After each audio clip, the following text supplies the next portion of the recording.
Hey, what's up, Bing fam? So the reason we're starting off with the end product on this video is because unfortunately I ended up writing over one of my SD cards that had all the footage on there, and so I lost all the footage. I'm really bummed out about it, but I figure, you know what, at least let me show you guys and maybe talk through some points, try to give some information on the tattoo, because there's some it's a little bit different than what I normally do. But I am really happy with this one. My client loved it, and so I would be, remiss to not show you guys, or at least try to teach a little bit on this one as well.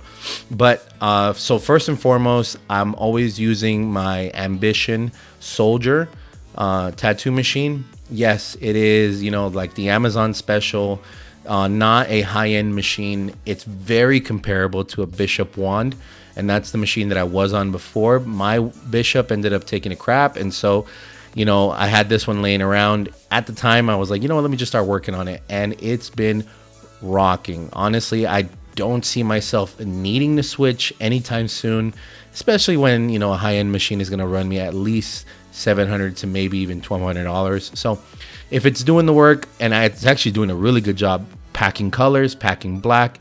So that's what I've been using.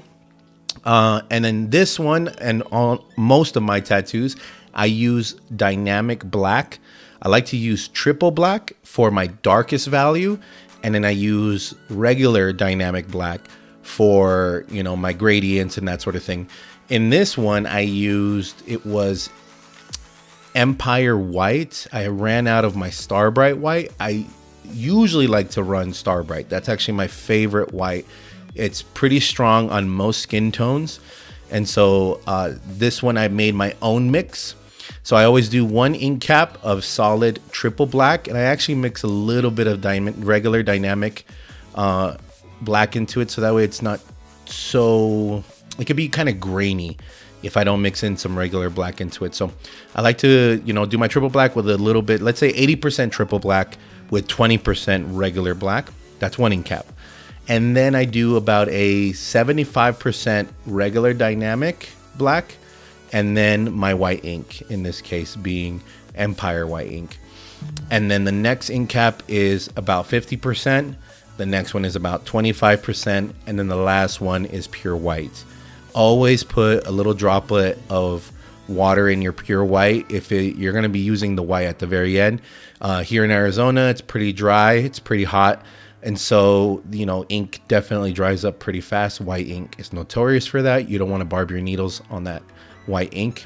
And so, and I always like to add just a little bit of white to the rest of the tones as well. For this one, because I'm having to pack some grays and that kind of stuff, I wanted to use a needle that's going to give me a sort of a harder hit and more surface area.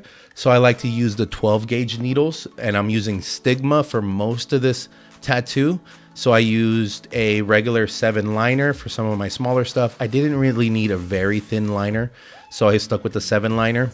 And then I used a 9 curved mag, an 11 curved mag, a 15 curved mag, and then I used I believe it was an 11 round shader.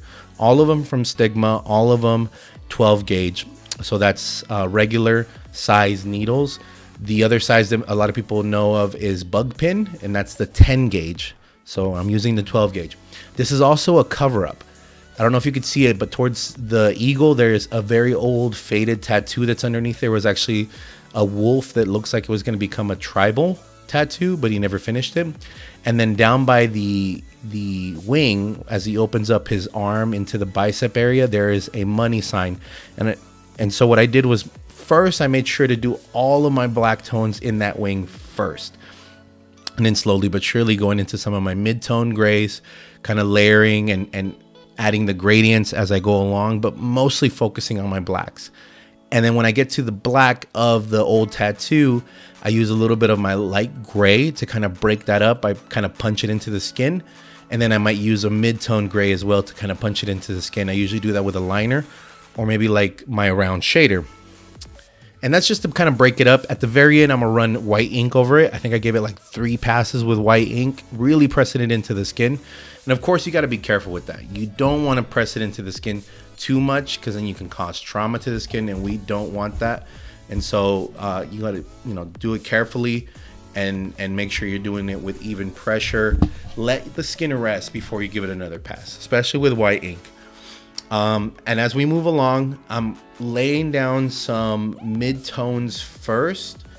And no, actually, let me say that again. So I'm laying down all of my black tones first as I move up, and then my next one is a mid-tone. And I'm just trying to find where my lightest tones are and find where my darkest tones are. I don't want to just all of a sudden start throwing in my darkest tone and then I end up regretting that I went so dark right away. So I kind of stick to my mid-tone, layer in a little bit, and then kind of see how that settles into the skin. Because with gray and using opaques, it's kind of hard to see the color at first. Sometimes that redness shows through, and so you can't really see the true tone of it. So you want to lay down some of that tone first, let it rest a bit, let it breathe, and then come back to it. Once that redness starts to go away, you can really see the value of that tone that you just laid in. And then you can start feeling a little bit more confident with layering in some colors and still seeing the redness, right? Because now you know what it looks like, instead of like, shit, it looks red right away. Am I at the right tone? So once you kind of see what that looks like after it's rested a bit, you can feel a little bit more confident and move a little bit more efficiently from there. And then at the very end, I used, obviously my Empire ink, the white ink, to do all the white highlights.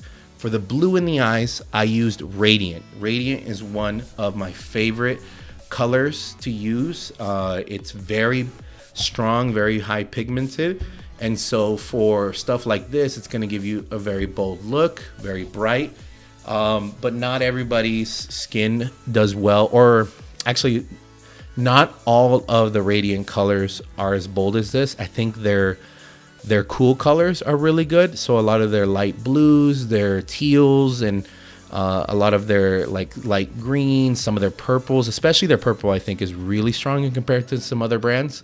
But I think their yellows and that kind of, those oranges and that kind of, are not strong at all. So I don't recommend those. Don't recommend Radiant for your sort of like warmer colors. I will say their reds are pretty bold though. Their reds are pretty strong. And I do recommend them for some of the cool tones, and I think specifically for the red. But what else? I mean, if you can kind of see with the trees, I laid down some soft sort of grays, and then towards the tips of the trees, I gave it more of a dark black to give it that sort of look that it's fading away. The bottom of the trees are fading to give this sort of illusion that they're like in sort of this background of forest and tree and that sort of feel. So that way it kind of fades away, right? So I use my mid-tone grays to kind of create that illusion, and then I made it really strong with the black. Man, I wish I could show you guys the actual process of, how I made it through this tattoo. My client loves it. He's healing up really well with this one, even using the bigger gauge needles and everything. But my hope is that, I do much better with keeping all of my footage so I can show you guys. And at least maybe this way you can have a little bit of knowledge from this tattoo. And I'm so happy to be able to share this tattoo with you guys because we love it. I absolutely love this one. Let me know what you think of this tattoo down in the comments. And, stay tuned for next week. I should have another tattoo to show you guys and win some more information. I'm also going to be posting my podcast every single Monday, so be on the lookout for that. All kinds of tattoo talk. All right, you guys, really appreciate you. Peace.